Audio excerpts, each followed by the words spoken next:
দর্শক, রাষ্ট্রপতি নির্বাচনে প্রতিদ্বন্দ্বিতা করতে বিরোধী দলের মনোনীত প্রার্থী এলডিপির চেয়ারম্যান কর্নেল অলি আহমেদের পক্ষে মনোনয়নপত্র জমা দিতে নির্বাচন কমিশনে এসেছেন ১১ দলের শীর্ষস্থানীয় নেতাকর্মীরা। মনোনয়নপত্র জমা দেওয়াকে ঘিরে নির্বাচন কমিশন এলাকায় রয়েছে রাজনৈতিক নেতাকর্মীদের উপস্থিতি। এ বিষয়ে সর্বশেষ তথ্য জানাতে নির্বাচন কমিশন থেকে সরাসরি যুক্ত হচ্ছেন আমাদের সহকর্মী হাসিবুল ইসলাম শান্ত।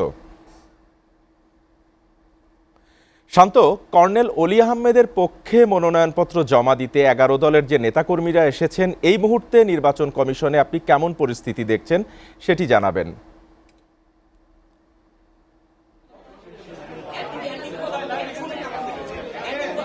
বাপ্পি, আপনি আজ কিন্তু আসলে মনোনয়নপত্র জমা দেওয়ার শেষ দিন। আজ চলবে সকাল 10টা থেকে বিকাল 4টা পর্যন্ত। তো জামাত ইসলাম সহ 11 দলীয় যে ঐক্য আছেন তারা গতকালকেই আমাদেরকে জানান দিয়েছেন যে আজ ঠিক সকাল 11টা নাগাদ তারা কিন্তু কর্নেল অলি আহমেদের পক্ষে এই মনোনয়ন ফর্ম কিন্তু জমা দিতে আসবেন। তারা 11টা 10 নাগাদ কিন্তু নির্বাচন কমিশনে এসেছিলেন এবং ঠিক 11টা 30 নাগাদ তারা এই ভবনে নির্বাচন কমিশনার এবং অতিরিক্ত সচিব আক্তার আহমেদ এনাদের সাথে নিয়ে কিন্তু মনোনয়ন ফর্মটি জমা দিয়েছেন নির্বাচন কমিশনের কাছে। তো 11 দলীয় ঐক্যের শীর্ষ নেতৃবৃন্দের মধ্যে হামিদুর রহমান আজাদ, রাশেদ প্রধান,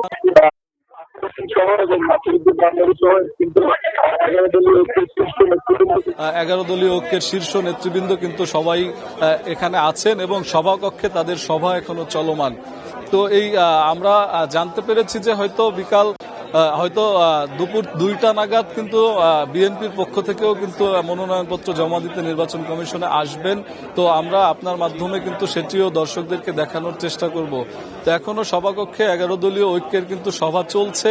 সেই সভা শেষ হলেই কিন্তু তারা সাংবাদিকদের সাথে কথা বলবেন এবং জানাবেন যে আলটিমেটলি তারা কি হলো এবং তাদের নির্বাচন কমিশনের সাথে তাদের সভাতে কি আলোচনা হলো। গুরুত্বপূর্ণ সব তথ্য কিন্তু তারা আমাদেরকে তখনই দিবেন।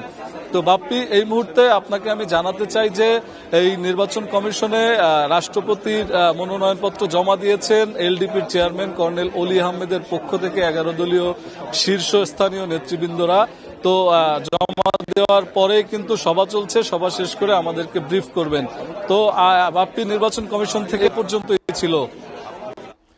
শান্ত, আপনাকে অসংখ্য ধন্যবাদ।